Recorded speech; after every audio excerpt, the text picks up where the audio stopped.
Здравейте, приятели! Отново съм аз от Клуб Безопасни улици, град София. Днес мисля да ви прочета една статистика, а тя е следната. МВР обяви статистиката за началото на 2016 година на заседание между Ведомствената комисия по безопасност на движението, която се състоя на 7 юни 2016 година. По информация на МВР, за периода от 1 януари 2016 до 30 април 2016 в страната са регистрирани 2018 тежкопътни транспортни происшествия, при които са загинали 176 и са ранени 2440 човека. Происшествията по вина на пешеходите са 1,34% през първите 4 месеца на 2016 година, т.е. сами ние разбираме, че вината на пешеходите при тези ситуации е много незначителна.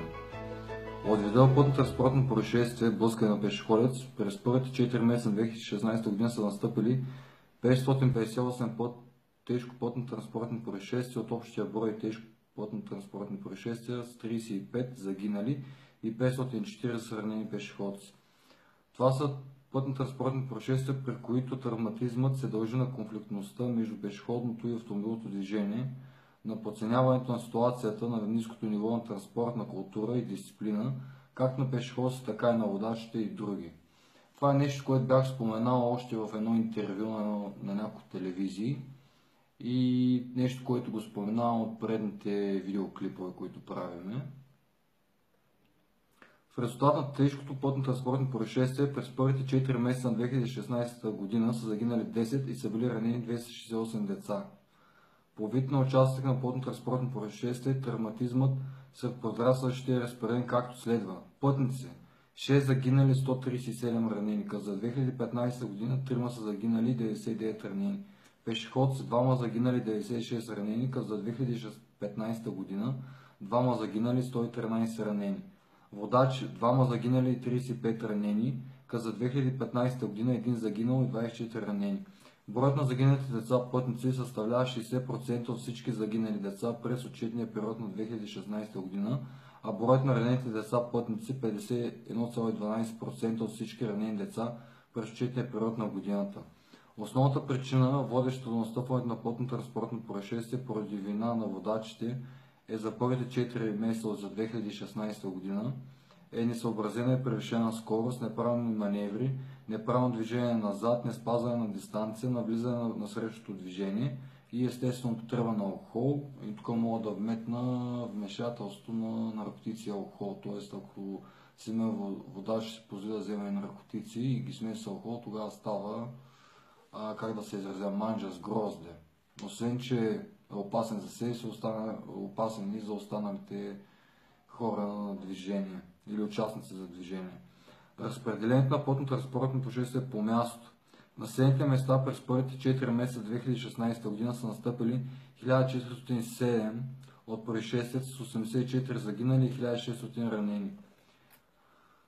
По пътищата извън населени места пътно-транспортни происшествия са с значително по-голяма тежест, като при по-малък брой регистрирани происшествия в сравнение с тези на населените места е 611.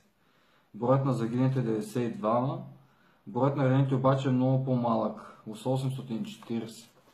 Искам да кажа, да повторя едно нещо, което бях повторил, т.е. един път бях го казал в предното видео. Това е формулата, обобщаваща проблемите, които са в момента в България. Тя е следната. Как може да се реши самия проблем?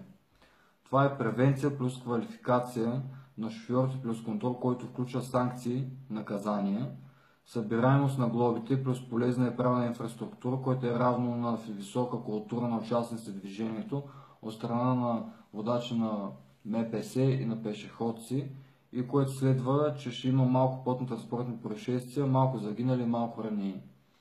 Относно спора, който е водач и пешеходец, може да се каже следното нещо.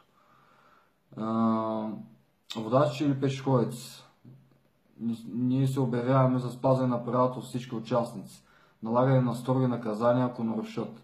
Но пешеходците са най-раними в условията на война, по пътищата закона трябва да ги пази. Кола и пешеходец не са равнопоставени, което се е логично и се разбира. И статистиката показва, че едва 3% от катастрофите годишно стават по вина на пешеходци. И най-много пешеходи са загинали пешеходни пътеки, пешеходни алеи и тротуари, а не на места, които са забранени за пресичане. Това означава, че голяма част са виновни водачи на моторни превозни средства. Така.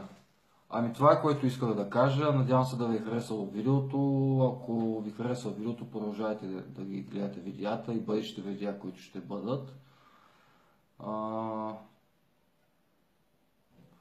Желая ви здраве на всички, успехи, пожелавам на абсолютно всички участници в движението и на пешеходци и на шофьори да спазвате в крайна сметка правилата за движение, както от страна на шофьори, така и от страна на пешеходци. Благодаря за вниманието, хубав ден ви желая!